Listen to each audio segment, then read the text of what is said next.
บายดีจ้าสบายดีพี่น้องเพื่อนสุขคนเมื่อนี้ที่บ้านเฮามีงานพี่น้องงานขาวดำหักอะแต่งตัวแล้วกำลังสิบไปมาแบซื้อน้ำอยู่ห้างเพราะว่าในบ้านเฮานั่นเนาะถ้ามีงานจะสิกับแต่ละเฮือนก็สิเอาน้ำไปซอยไปกินทานเฮือนละแพ็คพี่น้องหลังคาเฮือนมาซื้อน้ำ2 แพ็คเฮือนดาวแล้วก็เฮือนลุงรอนนำไปเสียเงินประกันภัยสวยเลยมีคนเสียชีวิตอีกแล้วอยู่ในหมู่บ้านเฮาไปผู้เดียวพี่น้องมาแวะซื้อน้ำอยู่ห้างแดดน้ำแล้วก็ดีโดเนี่ยดีโดแพ็คหนึ่งน้ำ2 แพ็คของฟ้าแจ่มใสขนาดเงินงานเป็นอยู่คุมมันโคกพี่น้องคุมทางเพื่อนแม่แก้ว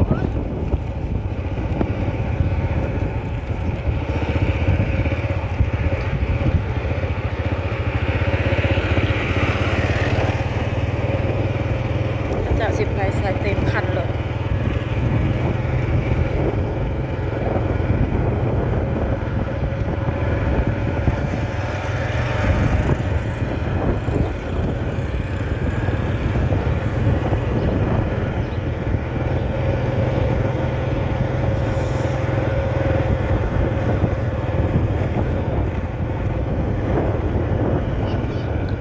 ทางโซน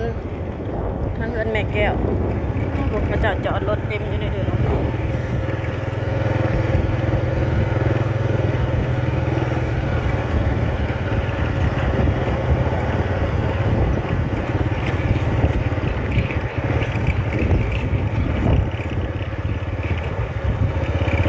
ตะวัน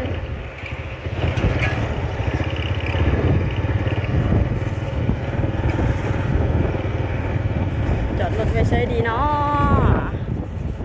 ข้างหลังก็ไม่มีจอด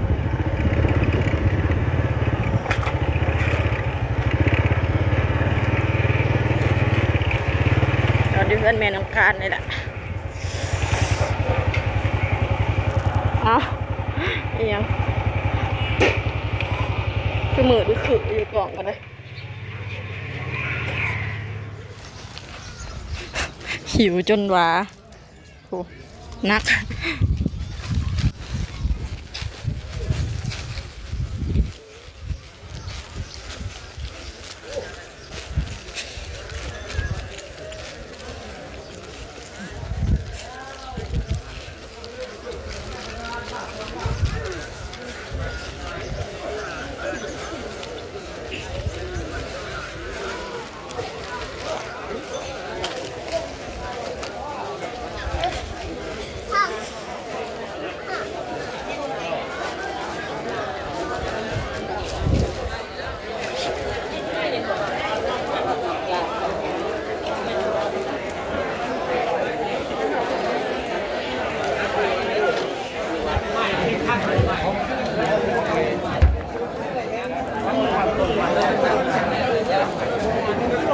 เสียเงินประกันภัยก่อนพี่น้อง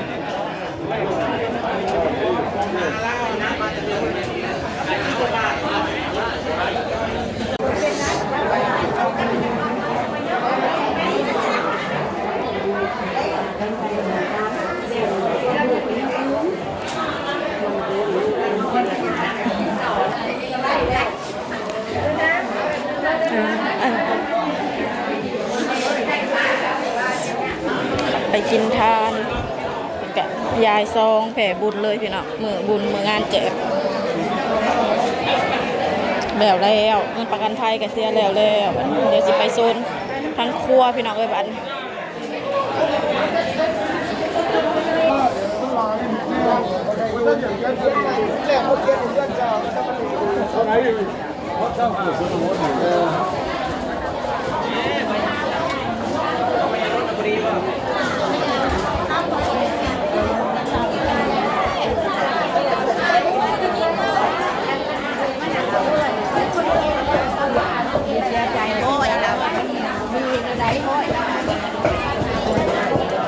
ครัวตำบักหุ่งปลากับแป้ง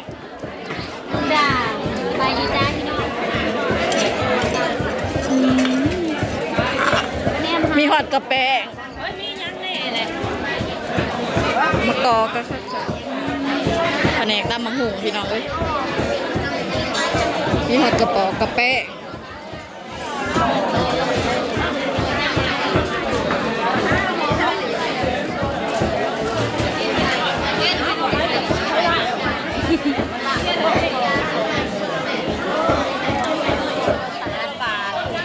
ก็โลละ60โอ้ยังไม่ได้ว่าตัวละ2 บาทโลละ60อันนี้นะเพิ่นนี่ละ80ขายอันนี้เราว่าโลละ60 แม่หัวไหล่กว่าไปหาเงินกรุงเทพหัวละ2 บาท สิได้ต้องกระนับแต่โลละต้นนึงละ2 บาทต้นนึงพอแม่นตะกี้นะต้นละบาท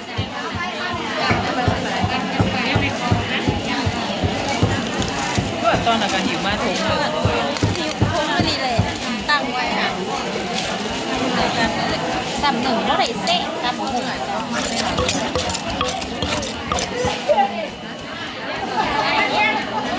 มาเลยมาเอาอีกว่านี่บอกเอาห่วงผม ยิ้วเขาได้บัดเฮ้ยกับแป้งแล้วเนี่ยเฮ้ยเดี๋ยวจะได้กับแป้ง ใหญ่ฮัดปุ๊บ เดี๋ยวจะไปเห็นอะไร เองน่ะเจ็บมือกับพ่อเจ็บมือเดียวนี่ขายยังโน้แล้ว พ่อบัก เลิกทาตั้มตั้งหากเลิกกินเองนะทาตั้มมันหมดยากแปลกเบื้องขาเลยตู้ละ2 บาทเจ้านับเอาละจ่ายเงินมาเด้อพ่อบอกเลยอ๋อมันถือว่าแซ่บ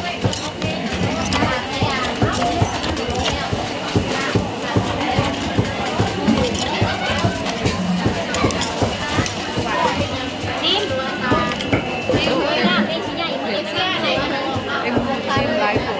ทีเดียวเอาสามตัวนั้นกัดมาแล้วมันนักสามตัวเหนื่อย พ่อเป็นน้ำสางนักเป็นน้ำเค็มพ่อ ไม่พอเลยขาดไอ้ซีมได้ถามว่าซีมไหมเอาไว้ เพราะว่าเฮายังบ่ได้กินหยังกินข้าวพี่น้องบัดนี้ข้าวเช้าท่านละกินแจ่วกับดาดซีน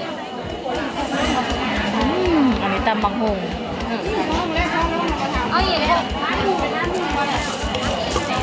อย่าตั้งร้าน กับแป้งกันแป้งก็มีแต่ตัวไข่ๆอันนี้ตำสะออนเป็นหน้าแต่บักหุ่งก็หน่วยใหญ่ๆแล้วจิ้วก็มาเลยพี่น้อง สบายดีพี่น้อง กินข้าวเด้อจ้าบัดอันนั้นในเฮาแน่เฮาอยากคนร้ายจนตัวเป็นบ่พอเนาะตายอยู่แล้ว เอาเงินราชการเนี่ย ตำบักหุ่งแซ่บๆสุดๆไปเลย โอ้ยยังไม่ได้ติงไปนะแค้นเพิ่นเบื้องนั้นน่ะบ้าน นาเบียร์นะบ่ น้อยแล้วมันต้องมันได้เลยต้องมาแล้วจะขอข่าวพูดกัน2 2แล้วลงจะขอข่าว ตอนนี้ก็ย่อขาวย่อน้ำแล้วเลยพี่น้องเอ้ยย่อขาวส่วงเที่ยงส่วงเพนเนาะมาขอกาแฟกันพี่น้องกาแฟนม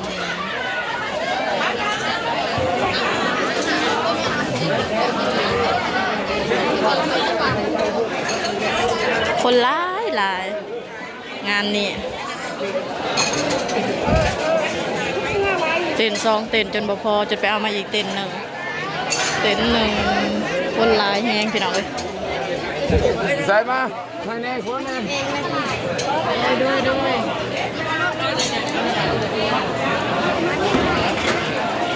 หวานหลายคน